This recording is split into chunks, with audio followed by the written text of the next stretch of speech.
happened with you guys in Def Jam Records? Because I know after the 5th album, did you guys stop being signed to Def Jam at that time? Oh yeah. Well, basically what happened was we signed a great deal. So basically it was like a large amount of money for a less amount of albums.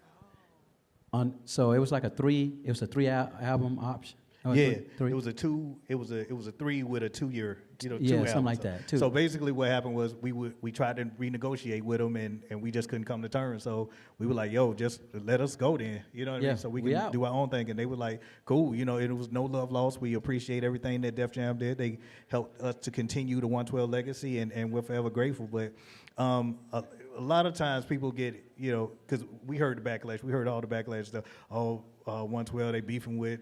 It wasn't that at all. None of that. We were doing business, and we couldn't come to a number that we were happy with.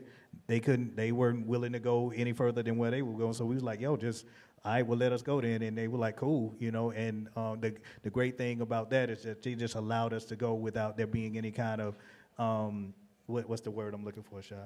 Backlash. Yeah, but any kind of repercussions, anything like that. But the great thing about with 112, and this what makes us stand out with other artists, and especially groups. When we left the first label, went to the second label, all those projects got plaques too. So that was more of a testament to us, saying that 112 stood for ourselves. Usually, once they have their run, and then that's it. Try to adapt to what's going on when they try to make the change, and it just doesn't happen.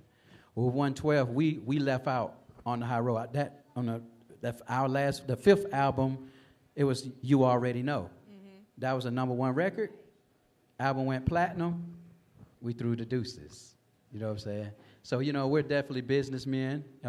Big shout out to our management. Definitely taught us,